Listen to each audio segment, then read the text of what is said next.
오늘 마가복음 3장 7절부터 12절까지 말씀으로 예수님을 만지고자 하라, 예수님을 만지고자 하라, 이런 제목으로 말씀을 나누고자 합니다. 안식일이 중요하냐, 사람이 중요하냐, 정말 중요한 질문일 수 있죠. 그런데 예수님은 이 질문에 관하여 전혀 지체하지 않으시고 대답하십니다. 읽어볼까요?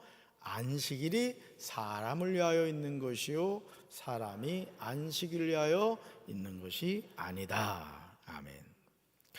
사랑하는 성도 여러분, 우리가 이 세상을 살아가면서 이런 질문에 빠져서 살아갈 때가 많습니다. 정말 중요한 것을 놓친 채 우리는 매일 쓸데없는 질문을 던지면서 인생의 소중한 진리를 놓치고 살 때가 많습니다. 여러분 어떻습니까? 우리에게 허락된 인생의 연수는 그렇게 길지 않습니다. 눈 깜짝이는 순간에 우리 나이가 70대가 되고 80대가 됩니다. 그러므로 우리는 불필요한 질문은 버리고 인생에서 정말 가치 있는 질문을 하면서 믿음으로 살아가야 할 줄로 믿습니다. 예수님이 누구십니까? 하나님의 아들이십니다. 예수님이 누구십니까? 그리스도가 되십니다. 예수님이 누구십니까? 죄인들을 구원하시는 구세주가 되십니다. 그런데 하나님이신 그분을 영접하고 믿으려고 하기보다는 예수님을 고발하려고 주목하는 사람들이 있었습니다. 바로 그들이 바리새인들이었습니다.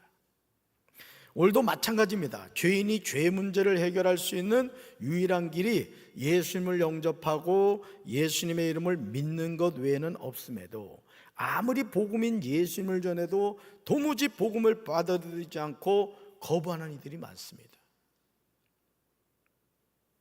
그렇다면 왜 이런 일이 일어나는 것일까요? 마가복음 3장 4절에서 예수님은 바리새인들에게 아주 중요한 질문을 하십니다. 우리는 이 질문에 진실하게 대답해야 합니다. 왜냐하면 이 질문에 어떤 답을 하느냐에 따라서 우리가 가는 길이 결정되기 때문입니다. 멸망의 길을 갈 것인가, 생명의 길을 갈 것인가. 그러나 바리새인들은 예수님의 이 질문에 잠잠하였다는 것이죠. 우리 말씀 읽어볼까요? 안식일에 선한 일을 하는 것이 옳으냐, 악한 일을 하는 것이 옳으냐, 목숨을 구하는 것이 옳으냐, 죽이는 것이 옳으냐. 아멘. 예수님의 이 질문에 관한 답은 이미 결정된 것이죠. 여러분, 안식일에 선한 일을 해야 돼요, 악한 일을 해야 돼요?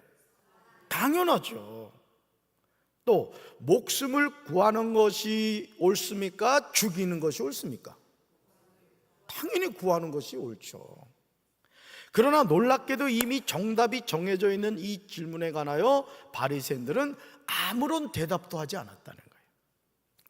예수님은 바리새인들의 마음이 완악함을 탄식하시며 노하심으로 그들을 둘러보셨습니다. 그리고 한쪽 손 마른 사람을 한가운데 일어서라 하시고요, 그 사람에게 내 손을 내밀라 이렇게 말씀하십니다. 그랬더니 어떻게 됐어요? 그가 내밀매 그 손이 어떻게 되었다? 회복되었다는 거죠. 할렐루야. 이런 하나님의 회복 역사가 이 시간 저와 여러분의 삶에 나타나게 되기를 주님의 이름으로 축원합니다. 주님의 이름으로 축원합니다. 사랑하는 성도 여러분, 우리가 하나님의 기적을 많이 본다고 믿음이 더욱 좋아질까요? 우리가 기적을 많이 체험한다고 하나님을 더욱 잘 섬길까요? 성경의 대답은 아니다라는 거예요. 아니다. 기적을 많이 체험하고 기적을 많이 본다고 해서 우리가 더 믿음이 굳건해지는 것은 아니라는 거예요. 기적을 보고 체험하는 것과 믿음은 전혀 다른 것이라는 거죠. 자신의 눈앞에서 한쪽 손 마른 사람이 온전하게 회복되는 것을 분명히 보았습니다. 그럼에도 불구하고 바리새인들은 나가서 헤롯 왕과 함께 어떻게 하여 예수를 죽일까 의논을 합니다. 어떻게 예수님을 믿을까가 아니라는 것이죠. 이 사람들은 처음부터 예수님을 고발하려 하여 예수님에게 접근했습니다. 이후에 예수님은 제자들과 함께 바닷가로 물러가십니다. 갈릴리에서 많은 사람이 따라왔습니다. 그렇다면 왜 예수님은 갈릴리 바다로 물러가셨을까요? 그 이유는 종교 지도자들이 자신을 잡아 죽이기로 한 것을 아셨기 때문입니다. 예수님은 죽음의 순간이 아직 오지 않았기 때문에 갈릴리 바다 어느 한적한 곳으로 물러가셨던 것입니다. 그러나 예수님은 갈릴리에서 큰 무리를 만나게 되었습니다. 예수님은 가시는 곳마다 인산인해를 이루었습니다. 마가복음 3장 8절에서 갈릴리에 모여든 큰 무리가 어느 지역에서 왔는가를 기록하고 있습니다. 말씀 같이 읽습니다.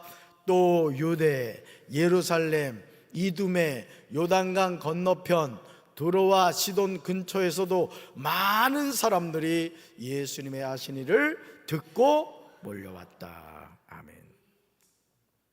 예수님에게 몰려들었던 무리는 가버나움 근방에서뿐 아니라 남쪽 지방인 예루살렘 이두메, 동쪽 지방인 요단강 건너편, 또 북서쪽 지방인 두로와 시돈 등 온 사방에서 모여들었습니다.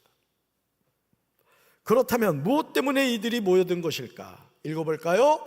그가 하신 큰일을 듣고 나오는지라. 아멘. 누가 하신 큰일?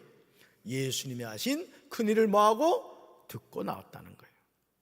예수님이 하신 모든 일을 소문으로 듣고 예수님에게로 몰려왔습니다. 이것은 우리 예수님이 계속해서 하신 수많은 이적과 사역들을 가리킵니다. 예수님에게 모여든 무리는 예수님의 신비한 사역을 수없이 들어왔습니다. 그러므로 예수님의 소문으로 인해 그들의 마음이 자발적으로 움직였던 것입니다. 이것이 복음이 지니는 역동적 특징입니다. 역동적 특징. 복음의 소문은 인습의 장벽과 지역의 장벽을 넘고 인간의 의지를 움직이는 능력이 있는 거예요. 따릅시다. 복음에는 능력이 있습니다. 아멘이십니까? 여러분, 우리가 복음을 전할 때 당당하게 전할 수 있는 근거가 어디 있어요? 복음에는 능력이 있다는 게 능력이에요. 아멘이십니까? 예수님은 능력이 있으신 분이란 말이에요. 죽은 자를 살리고 병든 자를 치료하고 귀신을 쫓아내고 가난한 자를 부유하게 하고 낮은 자를 높여주시는 하나님, 그분이 바로 우리 구세주이신 줄로 믿습니다. 그래서 복음을 전한다는 것은 나를 전하는 게 아니야, 예수님을 전하는 거란 말이죠. 당당하게 전하는 우리 성도들 되기를 주님의 이름으로 축원합니다. 그런데 예수님은요, 몰려드는 사람들이 너무 많아 제자들에게 배를 준비하라고 말씀하셨습니다. 예수님이 많은 사람들을 고쳐주신 까닭에 병에 걸린 사람들이 예수님을 만지려고 몰려들었던 거예요. 무리를 배려하는 예수님의 마음이죠. 더 많은 사람들이 예수님의 복음을 들을 수 있도록 하셨던 거예요. 예수님은 그들을 책망하지 않으셨습니다. 왜냐하면 병으로 고생하는 사람들의 마음을 예수님은 너무도 잘 알고 계셨기 때문에. 여러분, 우리 이런 생각이 들 때가 있어요. 예수님은 나의 아픈 마음을, 나의 고통을 모르시는 것 같아. 여러분, 그럴까요? 아니에요. 예수님 우리 생각도 하시고 우리 아픔도 하시고 우리 고통도 아시고 우리가 무엇 때문에 기뻐하는지 감사하는지도 아신다. 아멘이십니까? 오늘 제가 어떤 성도님한테 카톡을 보냈어요. 제가 그린 케이크를 날랐죠. 고맙다고 답신이 왔어요. 그러면서 카톡을 주고받았습니다. 여러분, 오늘 우리가 이 세상을 살아가면서요, 예수님과 교제하는 우리 성도들 되시길 바라요. 여러분의 마음을 주님 앞에 고백하고 주님과 동행하는 우리 성도들 되기를 주님의 이름으로 축원합니다. 마태복음 8장 16절에서 날이 저물매 사람들이 귀신 들린 자를 많이 데리고 왔다고 기록하고 있습니다. 그랬더니 예수님이 어떻게 하셨어요? 읽어볼까요? 말씀으로 귀신들을 쫓아내시고 병든 자를 구별해서 고치셨다? 다 고치셨다. 이 시간 주님의 이 치료의 능력이 이 예배 참여한 모든 성도들에게 함께하기를 주님의 이름으로 축원합니다. 예수님은 병든 자를 다 고치시는 분인 줄로 믿습니다. 말씀으로 귀신들을 쫓아내시는 분인 줄로 믿습니다. 이것은 우연히 일어난 일이 아닙니다. 이사야 53장 4절 말씀을 이루려 하심이었습니다. 예수님은 우리의 연약함을 몸소 담당하시고 우리의 질병을 짊어지신 줄로 믿습니다. 그러므로 예수님은 많은 사람을 고치셨던 거예요. 그러니까 오늘 우리가 신앙생활하면서 여러분이 이 눈에 아무 증거 보이지 않고 이게 아무 소리 들리지 않고 이 손에 잡히는 거 없다 할지라도 주님의 말씀을 믿고 자꾸 선포하시란 말이에요. 답사, 나는 치료받았습니다. 나는 강건합니다. 우리 가정은 하나님 복 받았습니다. 우리 교회는 부흥하고 있고 부흥합니다.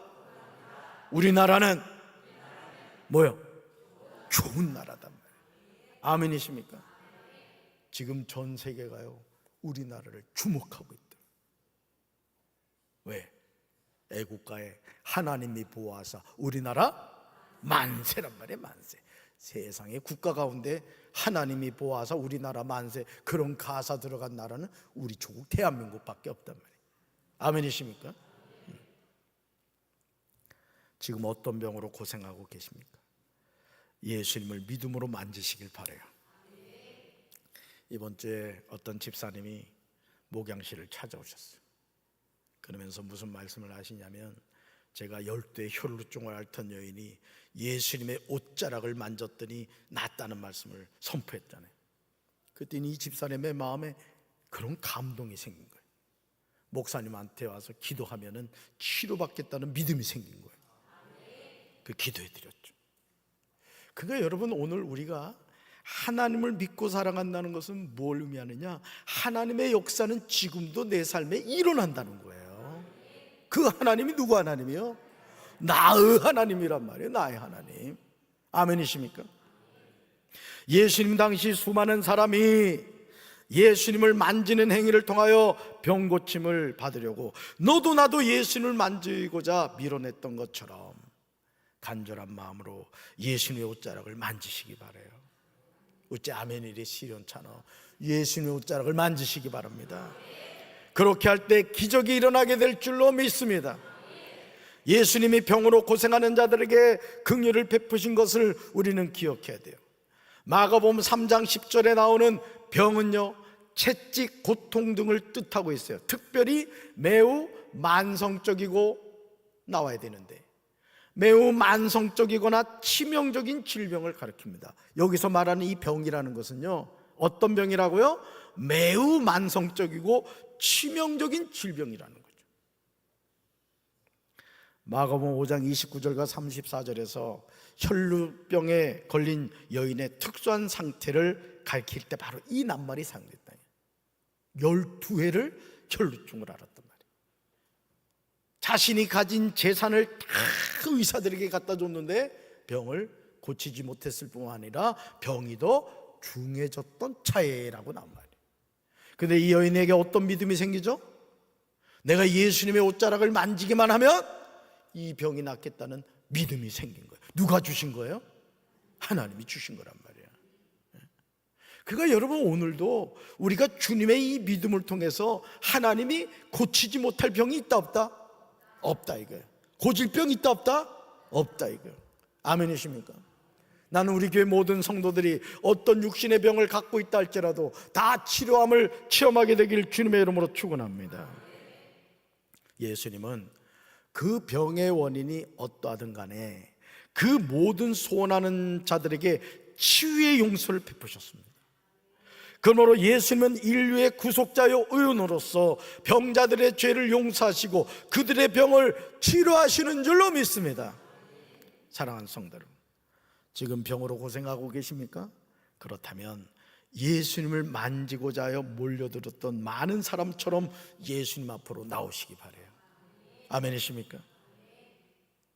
병자들은 위험할 정도로 예수님에게 몸을 던지고 달려들었던 거예요. 이들은 각자가 자신의 병 때문에 예수님의 치료를 받고자 애를 썼던 거예요.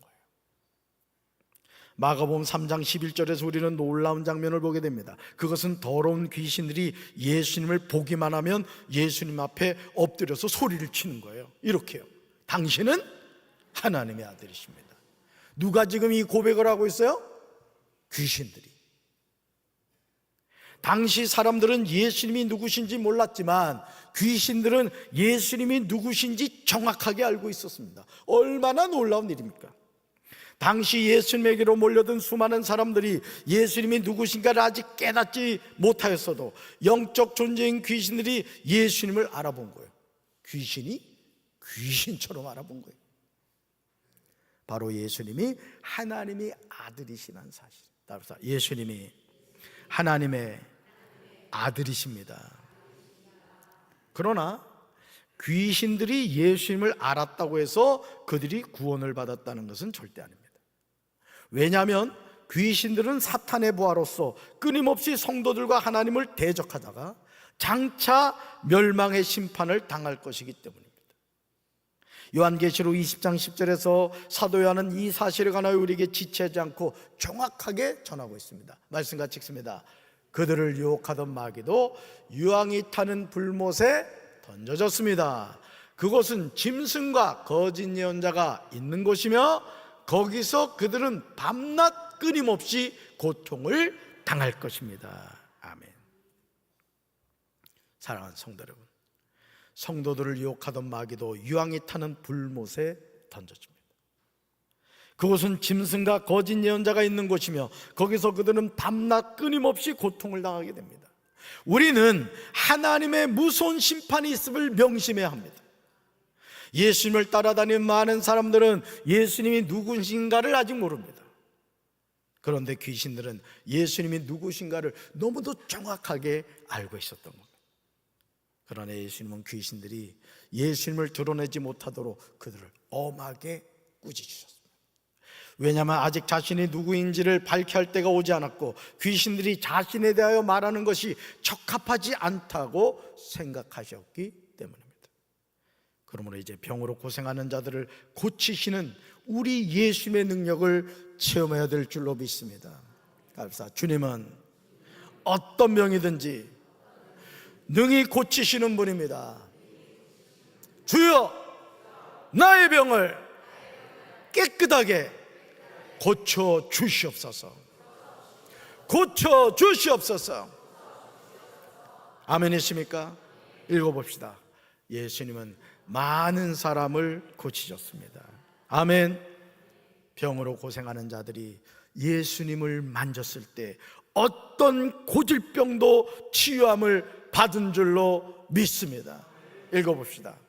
이런 치유의 기적이 지금도 내 삶에 일어나고 있음을 믿으시기를 바랍니다. 아멘. 좌우에 계신 분들과 인사합시다. 예수님이 나의 병을 고치셨습니다. 나는 깨끗하게 치료받았습니다. 기적은 현재 진행형입니다. 아멘이십니까? 치유의 기적이, 이런 치유의 기적이 지금도 내 삶에 일어나고 있음을 믿으시기 바라요.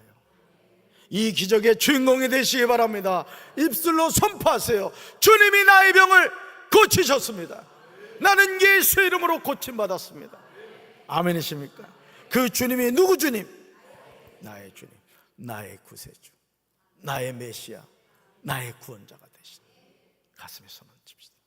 사랑의 주님, 예수님은 어떤 병에 걸린 사람이다 할지라도 능히 고치시는 여호와 라파의 하나님이십니다.